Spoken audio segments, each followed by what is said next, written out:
Greetings to you in the name of Jesus. This is Lynn Rao. இது லின் ராவ். இந்த நாளிலே இந்த நிகழ்ச்சியை பார்க்கிறவங்களை அனைவருக்கும் என் வாழ்த்துதல்களை இயேசுவின் நாமத்தில் தெரிவித்துக் கொள்கிறேன். Jesus is so amazing, and I'm so delighted to be able to talk with you again today. தேவன் உண்மையாகவே ஆச்சரியமான தேவன். அவரை குறித்து உங்களிடத்தில் பேசுவதிலே நான் மிகுந்த சந்தோஷம் அடைகிறேன். Do you know your true identity? நீங்கள் யார் என்பதை நீங்கள் அறிந்திருக்கிறீர்களா? How do you discover your true identity? அப்ப நீங்கள் யார் என்ற அடையாளத்தை எப்படி அறிந்து கொள்வீர்கள்? Do you know that your true identity is not what someone else thinks or says about you? உங்களுடைய அடையாளம் உங்களை குறித்து மற்றவங்க என்ன சொல்றாங்க, மற்றவங்க எப்படி பார்க்கறாங்க என்பதிலே இல்லை. தெரியுமா அது? Your identity is not in a title or position, or if you make a mistake, or how much money you have or don't have. உங்களுடைய அடையாளம் நீங்க தப்பு செஞ்சீங்களா, சரியா இருக்கிறீங்களா, உங்களுக்கு என்ன ஸ்தானம் இருக்கு, உங்களுக்கு எவ்வளவு பணம் இருக்கு, அதுல வருது இல்ல அடையாளம். It is not even in what you think you are. இப்படி சொல்லணும்னா நீங்களே உங்களை யாருன்னு நினைக்கிறீங்க பாருங்க, அது கூட உங்க அடையாளம் இல்லை. You are a new creation in Christ Jesus, and the only voice you should be listening to for your true identity is who and what the Lord says you are. உங்களுடைய உண்மையான அடையாளம் வேதம் என்ன சொல்லுகிறது, தேவன் என்ன சொல்லுகிறார். காரணம் நீங்கள் புது சிருஷ்டியா இருக்கிறீர்கள். அவர் உங்களை எந்த அடையாளப்படுத்துகிறார் என்பதுதான் முக்கியமானது. He is the one who created you in your mother's womb. காரணம் உங்கள் அடையாளத்தோடு தாயின் கருவிலே உருவாக்கினவர் அவராயிருக்கிறார். And he is the only one who birthed you into a new life. அவர்தான் ஒரு புதிய சிருஷ்டியாய் உங்களை மறுபிறப்பு அடைய செய்தவர். His opinions and his thoughts are the only ones that matter now. ஆகவே அவருடைய எண்ணம், அவருடைய யோசனை தான் பிரதானமானதாய் இருக்கிறது. Knowing what God thinks about you causes you to enjoy him, and it gives you confidence and courage in everything. அப்ப தேவனுடைய வார்த்தையை கேட்கும்போது அது ஒவ்வொரு நாளும் உங்களுக்கு தைரியத்தையும் அது உங்களை உற்சாகப்படுத்தக்கூடியதாகவும் இருக்கும். This is the value of knowing your true heavenly identity. அப்பொழுதுதான் நீங்கள் பரலோகத்திலே தேவனால் எப்படி அடையாளப்படுத்தப்படுகிறீர்கள் என்பதை அறிந்து கொள்ள முடியும். Let's pray. ஜெபிப்போமே. Father God, we thank you that you see each one of us and you know what you've designed each of us to be. ஆண்டவரே, நீர் எங்கள் ஒவ்வொருவரின் தனித்தனியாய் பார்க்கிறீர். எங்களை எப்படி நீர் அடையாளப்படுத்த விரும்பினீரோ அப்படியே எங்களை உருவாக்கி இருப்பதற்காக நன்றி. Thank you that we are now found in Christ Jesus, your Son, the holy God of all. பரிசுத்த தேவனால் சிருஷ்டிக்கப்பட்டு அவரிலே நாங்கள் அடையாளப்படுத்தப்பட்டிருக்கிறபடியால் நன்றி செலுத்துகிறோம். Let us receive your heart today to know how you see us, how you think of us. ஆண்டவரே, நீர் எங்களை எப்படி பார்க்கிறீர் என்பதை இந்த நாளிலே நாங்கள் பெற்றுக்கொள்ள எங்களுக்கு உதவி செய்யும். Thank you for all that you are and all that you've done. ஆண்டவரே, நீர் எப்படிப்பட்டவர், நீர் என்ன செய்தீர் என்பதற்காக நாங்கள் நன்றி செலுத்துகிறோம். In the powerful name of Jesus we pray. Amen. வல்லமையுள்ள இயேசுவின் நாமத்தில் ஜெபிக்கிறோம் நல்ல பிதாவே. ஆமென். I want to talk about Adam and Eve. இந்த நாளிலே ஆதாம் ஏவாளை குறித்து உங்களோடு நான் பேச விரும்புகிறேன். So God created Adam and formed Eve from Adam. தேவன் ஆதாமை உண்டாக்கி அவனில் இருந்து ஏவாளையும் சிருஷ்டித்தார். God was with them and he talked with them and they talked to him. அவர்களோடு தேவன் இருந்தார், அவர்களோடு தேவன் பேசினார், அவர்களும் தேவனோடு பேசினார். They had fellowship and communion with him. ஒருவரோடு ஒருவர் நல்ல தொடர்பும் ஐக்கியமும் உடையவர்களாயிருந்தார்கள். He gave Adam the privilege of naming all the animals. ஆதாமுக்கு எல்லாவற்றுக்கும் பேர் சூட்டக்கூடிய ஒரு பெரிய பாக்கியத்தை கர்த்தர் கொடுத்தார். He showed them how he saw them and how he delighted and enjoyed them. தேவன் அவர்களை எப்படி பார்த்தார், எப்படி அவர்களில் மகிமைப்படுகிறார் என்பதை அவர்களுக்கு காண்பித்து கொடுத்தார். They were pure and free from all bondage. அவர்கள் எல்லா கட்டுகளுக்கும் எல்லா பாரங்களுக்கும் விலக்கப்பட்டவர்களாயிருந்தார்கள்.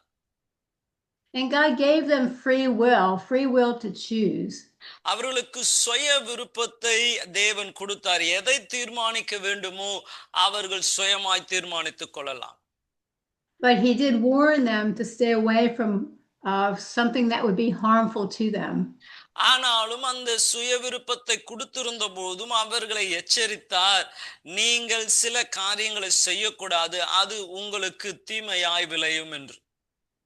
However, when they chose their own way, when they ate from the tree of good and evil, they became self-absorbed. நாம் பார்க்கிறோம், அவர்கள் நன்மை தீமை அறிகிற அந்த கனியை புசித்த நாளிலே அவருடைய வாழ்க்கையிலே சுயநலம் அதிகமாயிற்று. They started acting upon what they thought they wanted. அவர்கள் அதை தொடர்ந்து அவர்களை குறித்து அவங்களுக்கு என்ன எண்ணமோ அதன்படி வாழ ஆரம்பித்தார். They sinned against God and what he desired for them, causing humanity to be separated from God. அவர்கள் தேவனுக்கு விரோதமாய் பாவம் செய்து தேவனை விட்டு தூரமாய் வாழ்கிற வாழ்க்கையை தேர்ந்தெடுத்தார். They no longer had a pure nature like God, but a sinful nature. தேவனை போல ஒரு சுத்தமான ஒரு குணாதிசயம் இல்லாமல் பாவ குணாதிசயம் உடையவர்களாய் அவர்கள் வாழ்க்கை மாற்றப்பட்டது. And from there, all humanity was born with a sin nature and separated from God. அவர்களை தொடர்ந்து எல்லாருக்குள்ளும் அந்த பாவ உணர்வு வந்து தேவனை விட்டு தூரமாய் அகன்று போனார். However, there is wonderful news of what Jesus did. அப்படி இருந்தும் ஒரு ஆச்சரியமான ஒரு நல்ல செய்தி இயேசுவின் கிரியையினால் நாம் அறிந்து கொள்கிறோம். When Jesus came to earth, he became the one sacrifice. இயேசு பூமியிலே வந்தபொழுது அவர் ஒரே தரம் தன்னை பலியாய் ஒப்பு கொடுத்தார்.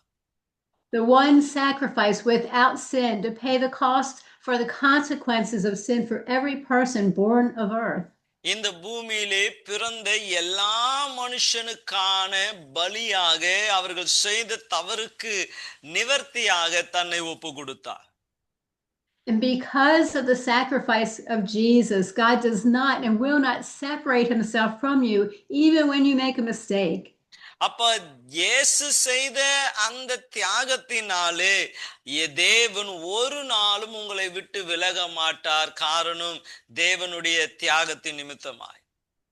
He chooses to always be with us. He never wants to be separate from you and me. ஆகவே எந்த சூழ்நிலையிலும் உங்களை விட்டு விலகாமல் எப்பொழுதும் உங்களோடு இருக்க அவர் தீர்மானித்திருக்கிறார். His enormous love for you and me and all humanity was his driving force to go to and through the cross for us. அவர் சகல மனித இனத்திற்காக இந்த சிலுவைக்கு நேராய் கடந்து போக தன்னை ஒப்பு கொடுத்தார். Adam and Eve became separated from him, but he made a way for us to no longer be separate. ஆதாம் ஏவாள் தேவனை விட்டு தூரமாய் போக வழிகளை உண்டாக்கினார்கள். ஆனால் இயேசுவோ அவர்களோ தேவனோடு கூட இருக்கக்கூடிய வழியை அவர் ஏற்படுத்தினார். In fact, through Jesus, we are now one with him. இயேசுவினாலே இப்பொழுது தேவனோடு நாம் ஒன்றாய் இருக்கிறோம். He is restoring humanity to be in a pure, free, and holy relationship with him. அவரோடு கூட மனித இனம் ஒரே இனமாய் ஒரே தன்மை உடையவர்களாய் குணமுடையவர்களாய் இருக்க நம்மை உருமாற்றி கொண்டு வருகிறார். When you were birthed from above by the Spirit of God as a new creation, நீங்கள் பரலோகத்தில் இருந்து மறுபிறப்பு அடைந்தவர்களாய் கிறிஸ்துவின் ஆவினாலே பிறக்கப்பட்டவர்களாய் இருப்பீர்கள் என்றால் your old nature of sin was removed from you and you now have a very different nature. உங்களுடைய பழைய பாவ மனுஷன் அவன் முற்றிலும் அகற்றப்பட்டு நீங்கள் ஒரு புதிய மனுஷனாய் மாற்றப்படுகிறீர்கள். When you gave your heart and life to Jesus, did you experience a change of heart and thoughts like I did? நீங்கள் உங்கள் வாழ்க்கையை இயேசுவுக்கு ஒப்பு கொடுக்கும்போது உங்கள் சிந்தனை, உங்கள் செயல் என்ன போலவே ஒரு மாற்றம் உண்டாயிற்றா உங்களுக்கு?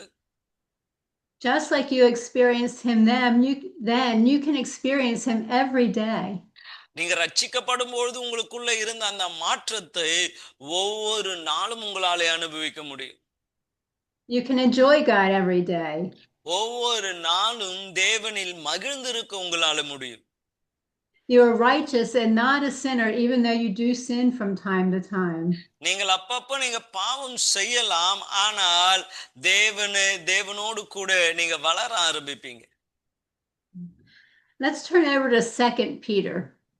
2 பேதுருக்கு நாம் திருப்பிக் கொள்வோம். We'll go to 2 Peter chapter 1 verse 4. 2 பேதுரு 1ஆம் அதிகாரம் 4ஆம் வசனம். We'll just read verse 4. இச்சையினாலே உலகத்தில் உண்டான கேட்டுக்கு தப்பி திவ்ய சுபாவத்திற்கு பங்குள்ளவர்கள் ஆகும் பொருட்டு மகா மேன்மையும் அருமையுமான வாக்குத்தத்தங்கள் அவைகளினாலே நமக்கு அளிக்கப்பட்டிருக்கிறது. ஆமென். Amen. So you are no longer in bondage to sin. You have his divine nature. நீங்கள் இனி உலகத்திற்குரிய குணத்திலே அடிமைகளாய் இல்லாம தெய்வீக சுபாவம் உடையவர்களாய் இருக்கிறீர்கள். This is your identity as a born again believer in Jesus. கிறிஸ்துவுக்குள்ளே மறுபிறப்பு அடைந்த உங்களுடைய அடையாளம் இதுவாய் இருக்கிறது. When you believe, receive, and act upon his glorious promises, you partake of his nature. நீங்கள் அவரை விசுவாசித்து அவரை ஏற்றுக்கொள்ளும் பொழுது தேவனுக்குள் இருக்கிற குணாதிசயம் உங்களுக்குள்ளதாய் மாறுகிறது. This is the promise and the reality of what Jesus did for you.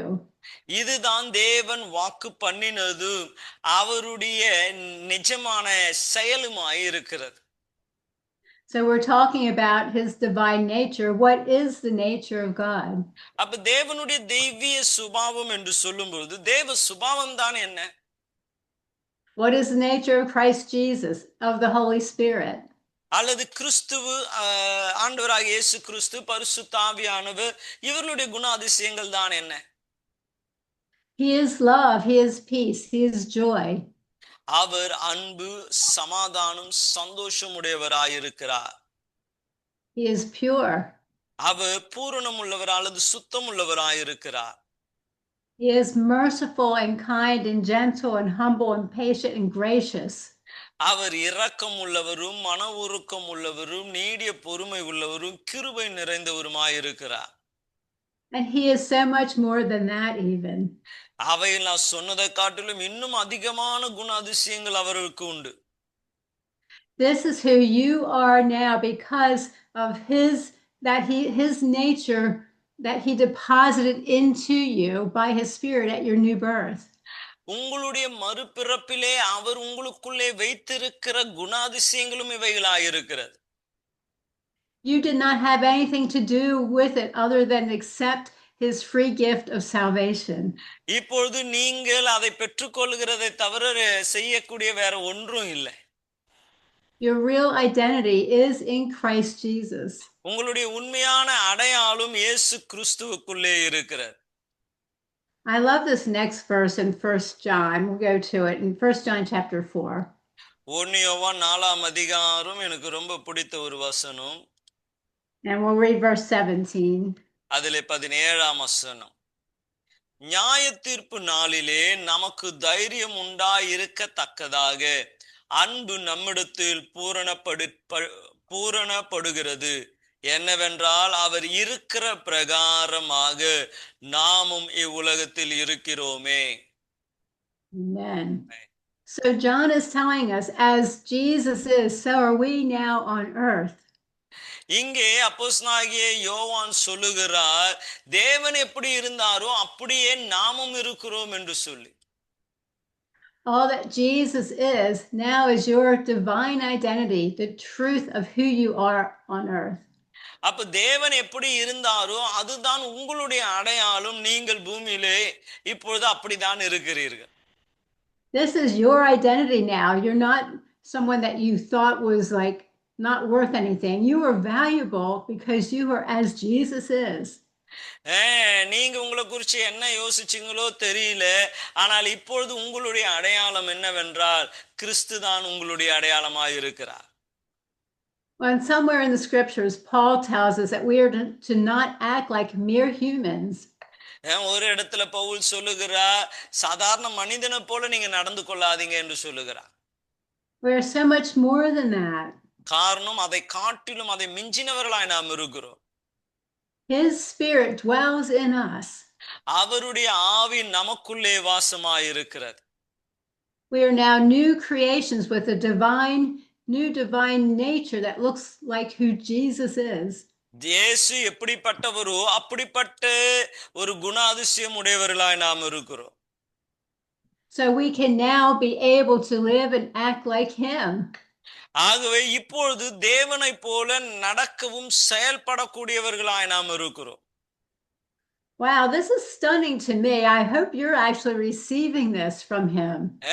எனக்கு இது சொல்லும் பொழுதே எனக்கு அவ்வளவு ஆச்சரியமா இருக்கிறது. நீங்களும் அப்படியே பெற்றுக்கொள்கிறீர்கள் என்று நான் விசுவாசிக்கிறேன்.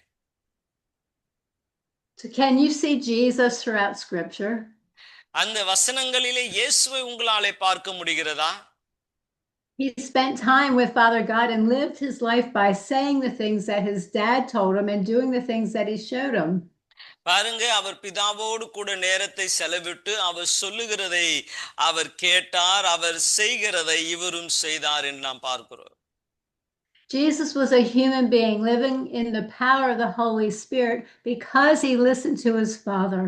அவர் பிதாவினுடைய சத்தத்தை பரிசுத்த ஆவியானவர் மூலமாய் கேட்டதினாலே தேவ சித்தத்தை அவர் நிறைவேற்றினார். It seems it would be a good idea for us to listen to him so we can live in the power of the Holy Spirit. அப்ப பாருங்க, பரிசுத்தாவின் வல்லமையிலே வாழ வேண்டும் என்றால் நாமும் அவர் சொல்லுகிற சத்தத்திற்கு செவி கொடுக்க வேண்டும்.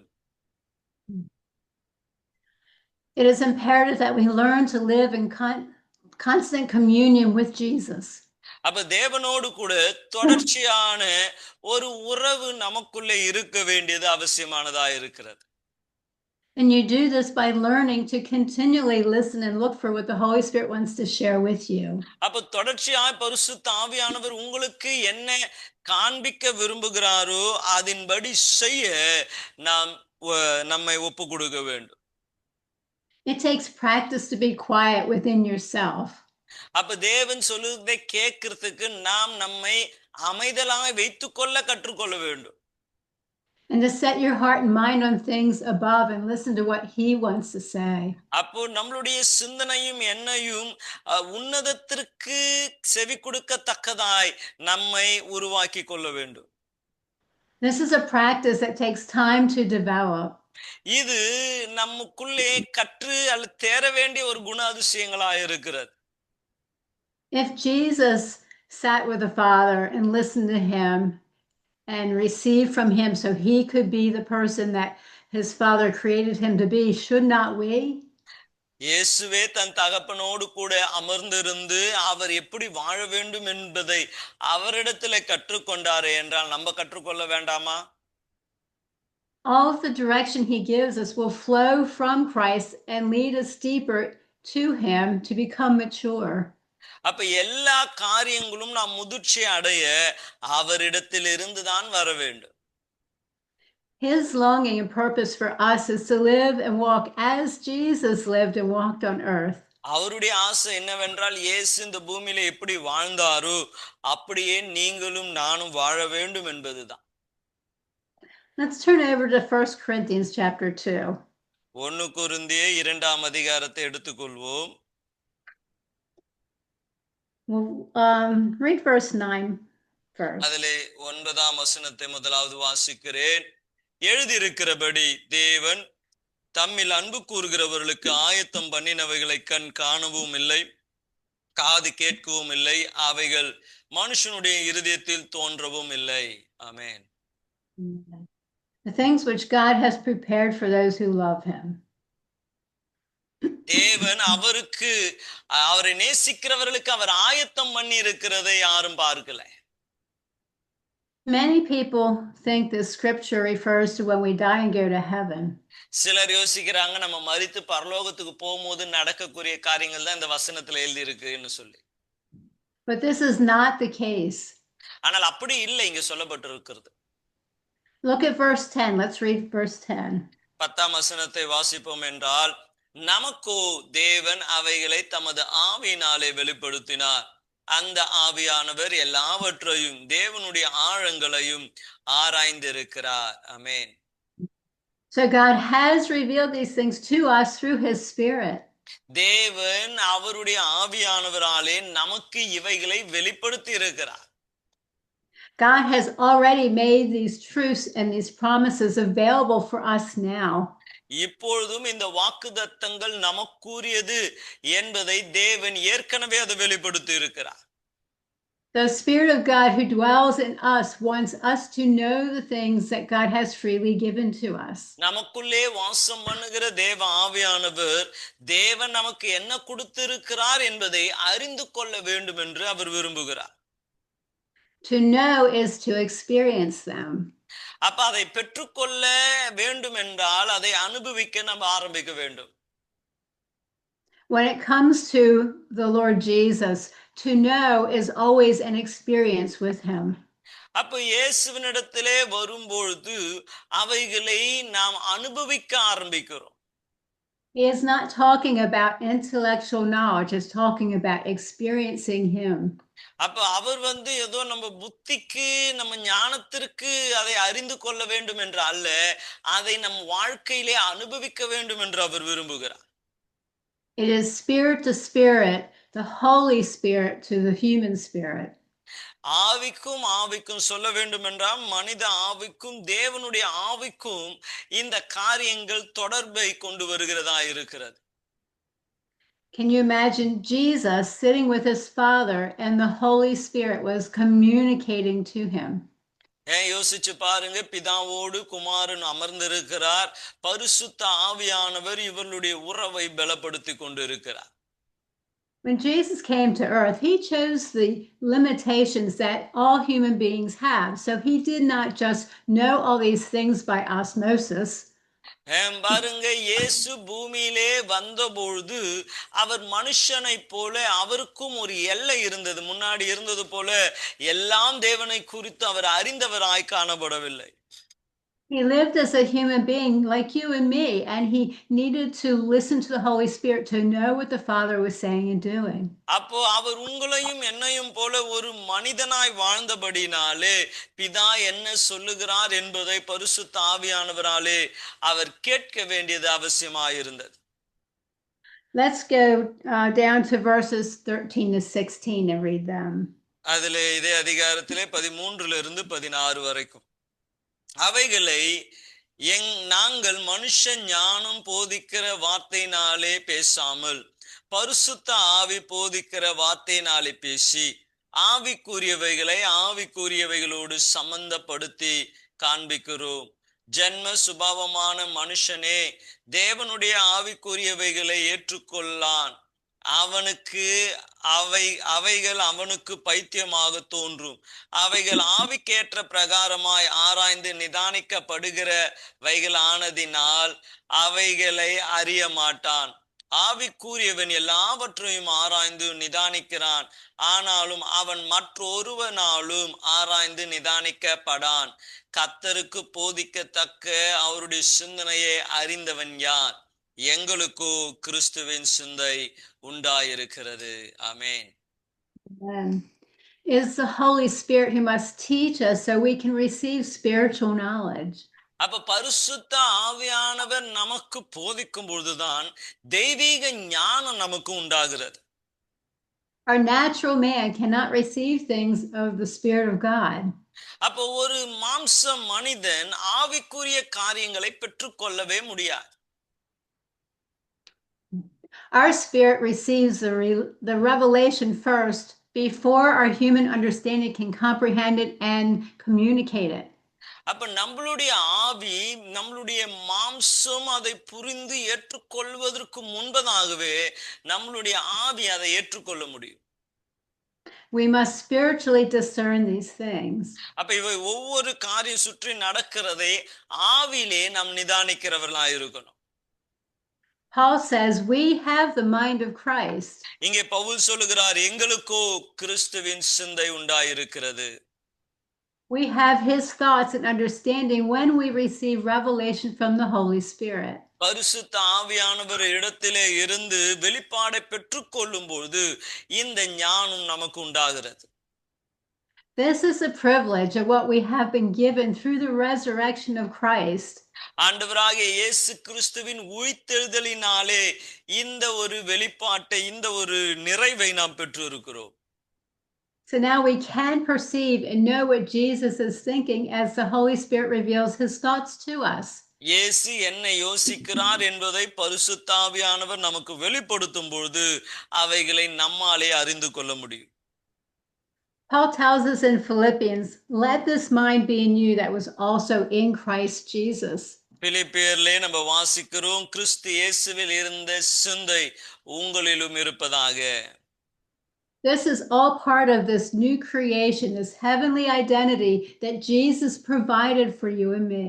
உங்களுக்காக எனக்காக தேவன் ஆயத்தப்படுத்தின தெய்வீக குணாதிசயங்கள் இப்படிதான் நமக்குள்ளே உண்டாக ஆரம்பிக்கிறது. Are you being intentional in turning your heart to him throughout your day? உங்களுடைய வாழ்நாள் எல்லாம் உங்களுடைய இருதயத்தை தேவன் பக்கமாய் திருப்ப நீங்கள் ஆயத்தமாய் இருக்கிறீர்களா? Are you receiving revelation from the Holy Spirit through the experience of him communicating to you? பரிசுத்த ஆவியானவரோடு கூட இருக்கிற அந்த உறவினாலே தேவனுடைய காரியங்களை அனுபவிக்கிறீர்களா? We are getting ready to practice turning your heart to him so you can hear him for yourself. அப்ப நாம் என்ன செய்கிறோம் என்றால் தேவனோடு கூட இந்த காரியங்களை நாம் இடைப்பட ஆரம்பிக்கிறோம். Elijah was looking for God in the fire and in the wind and in the earthquake. நாம் பார்க்கிறோம், எலியா அவர் அக்கினியிலே, பூமி அதிர்ச்சியிலே, சுழல் காற்றிலே தேவனின் சத்தத்தை கேட்க அவர் ஆயத்தமானார். But God spoke to him in a still small voice. ஆனால் தேவனோ அவருக்கு மெல்லிய சத்தத்திலே அவரோடு இடைப்பட்டார். We may want God to speak to us in a powerful way. நாம் கூட ஒருவேளை தேவன் வல்லமை உள்ள நிலையிலே நம்மோடு பேச வேண்டும் என்று விரும்பலாம். However, many times he answers with a whisper. ஆனால் அநேக நேரங்களிலே தேவன் மெல்லிய சத்தத்திலே நம்மோடு கூட அவர் பேசுகிறார். He might talk to you through a phrase or an image or a shift in the way you're thinking. அவர் உங்களுக்குள்ளே சில படங்களின் மூலமாக, சில எண்ணங்களின் மூலமாக, சில வேளையில நீங்கள் சிந்திக்கிற சிந்தனையை திசை மாற்றி வேற காரியங்களை, அவருக்கேற்ற காரியங்களை சிந்திக்க செய்கிறதினால் உங்களோடு கூட பேசலாம். We need to train ourselves to not overlook these moments. ஆகவே இந்த காரியங்களை இது நம்ம கடந்து போய்விடாதபடி இது தேவனுடையதா என்பதை அறிந்து கொள்ள நம்மை பயிற்சிவித்துக் கொள்ள வேண்டும். And when God whispers, it's not because he's far away, he is close to you. அவர் இவ்விதமாய் மெல்லிய சத்தத்திலே பேசுகிறதுனால் அவர் எங்கேயோ தூரத்திலே இருக்கிறார் என்று அல்ல, அவர் உங்களோடு கூட இருக்கிறதினாலே மெல்லிய சத்தத்திலே பேசுகிறார். His spirit lives inside of you. அவருடைய ஆவி உங்களுக்குள்ளே வாசமாய் இருக்கிறது. So how do you posture yourself to hear the whisper? அப்ப தேவனுடைய அந்த மெல்லிய சத்தத்தை எப்படி நீங்கள் கவனிக்க முடியும் அல்லது அறிந்து கொள்ள முடியும்? We slow down and we make space. அப்ப நம்மளுடைய சத்தத்தை அமைதலாக்கி அவருக்கு இடத்தை நாம் கொடுக்க வேண்டும். We sit in silence and with God and ask him, what do you want to show me today? ஆண்டவரே, இன்று எனக்கு நீர் காண்பிக்க விரும்புகிற காரியம் என்ன என்பதை அவரிடத்தில் அமைதலாய் கேட்டு காத்திருக்க வேண்டும். And it is important that you write down what you sense or you hear. நீங்க என்ன கேட்கிறீங்களோ அதை எழுத கற்றுக்கொள்ள வேண்டும். You can open the Bible and ask the Holy Spirit to highlight a single phrase. அப்போ நீங்க வேதத்தை திறக்கும்போது பரிசுத்த ஆவியானவர் ஒரு சிறிய வார்த்தைகளை கூட உங்களுக்கு அவர் காண்பித்து கொடுப்பார். Do not rush through reading it and be sensitive to God's heart. குடுகுடுன்னு வசனத்தை வாசிச்சிடும் நினைக்காதீங்க. தேவ ஆவியானவர் எதிலே உங்களை கொண்டு போகிறாரோ அவைகளிலே நிதானித்து அந்த வார்த்தைகளை தியானம் பண்ணுங்க. Seek to know those things from above. இந்த காரியம் தெய்வீக ஆலோசனை அதிலே வெளிப்பட அவைகளை தேடுங்க. Sit with it and ask what he is whispering through what you're hearing. தேவன் நம்மோடு கூட என்ன காரியத்தை மெல்லிய சத்தத்துல பேசுகிறார் என்பதைக்கு கவனம் செலுத்துங்க. I want to prepare you to be activated to hear the Lord speak to you. தேவன் உங்களோடு கூட பேசுகிறதை நீங்கள் இனி செயல்படுத்த நான் உங்களை நான் உற்சாகப்படுத்த விரும்புகிறேன். It is important to set your heart on heavenly things and look to Jesus. அப்ப உங்களுடைய சிந்தனையை பரலோக காரியங்களிலே நீங்கள் நிலைநிறுத்தி இயேசுவுக்கு செவி கொடுங்க. When you do, the first thing you will hear or see will probably be from him. அப்ப நீங்க அப்படி கவனிக்கும் பொழுது நீங்க கேட்கிற சத்தங்கள் தேவனிடத்திலிருந்து புறப்பட ஆரம்பிக்கும். Sometimes his thoughts sound like your own thoughts. சில நேரங்களிலே அவருடைய எண்ணம் உங்களுடைய எண்ணத்தை போலவே இருக்கும். But if you were able to be still and were not already thinking about what you just received, then this is his thought for you. அப்ப நீங்க அவசரப்படாமல் இதை நீங்கள் நிதானிக்கும் பொழுது தேவனுடைய சிந்தனை என்ன என்பதை உங்களால் அறிந்து கொள்ள முடியும். It may seem like it came out of nowhere. உங்களுக்கே யோசனையா இருக்கும், இது எங்கேயோ இருந்து திடீர்னு வந்துச்சு இந்த எண்ணம் என்று யோசிக்கலாம். It is like when you're going through your day and you suddenly had the impression you should pray for someone. சில நேரங்களிலே யாரோ ஒருவருக்காக ஜெபிக்கணும் என்ற ஒரு தூண்டுதல் உங்களுக்குள்ளே வரும். Or all of a sudden you think about someone and feel you should call that person. சில நேரங்களில் யாரையோ நீங்க ஃபோன் பண்ணணும்ன்ற ஒரு ஏக்கம் உங்களுக்குள்ளே உண்டா? It was a spontaneous idea. இது தொடர்ச்சியாய் தேவ ஆவியானவர் உங்களை ஏவிக்கொண்டே இருப்பார். God makes these thoughts of his known to you to act upon. அப்ப நீங்கள் செயல்பட தேவ ஆவியானவர் உங்களோடு கூட இடைப்படுகிற சில விதங்கள் இது. And then when you're intentionally listening for him, he will speak in some way that you will recognize that it is his voice. அப்ப நீங்க இப்படி நீங்கள் இதை உங்கள் வாழ்க்கையிலே பழக்கிக் கொள்ளும் பொழுது அப்ப நீங்கள் அறிந்து கொள்வீங்க தேவன் உங்களோடு கூட இடைபெற ஆரம்பித்திருக்கிறார் என்று சொல்லி. Now I want you to close your eyes and silence all your thoughts. உங்களுடைய சிந்தனைகளை அமைதல்படுத்தி கண்களை மூடுங்க. Let go of your own thoughts. உங்க எண்ணங்களை எல்லாம் மறந்துருங்க.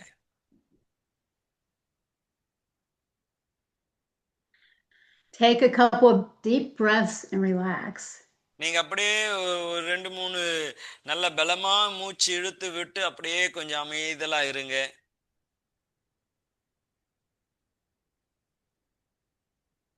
We ask you, Holy Spirit, to touch our spirit and let our heart and mind receive. ஆண்டவரே பரிசுத்த ஆவியானவர் எங்கள் சிந்தனையும் எங்கள் ஆவியையும் தொடும்படியாய் நாங்கள் ஜெபிக்கிறோம். So just sit here in stillness and ask God, what do you want to show me today? நீங்க அப்படியே அமைதலா உட்கார்ந்து ஆவியானவரே என்னோடு பேச நான் என்ன செய்ய வேண்டும் என்று அவரை கேளுங்க. Wait and listen and look.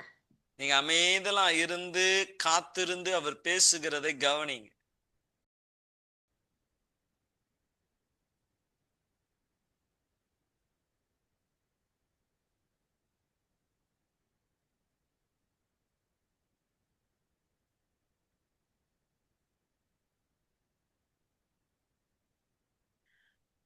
Now write down whatever you sense or hear or see. தேவ ஆவியானவர் உங்களுக்கு என்னெல்லாம் காண்பித்தாரோ அதை எழுதுங்க. Were you able to hear or see something from the Lord? நீங்க தேவனிடத்திலிருந்து ஏதாச்சும் நீங்க கேட்டு பெற்று இருப்பீர்களே என்றால், if you did, you may have to ask him questions to understand what he is saying to you. அப்போ அவர் உங்களுக்கு என்ன சொன்னாரோ அதை தெளிவாக்கி கொள்ள அவரிடத்துல கேள்விகளை எழுப்புங்க.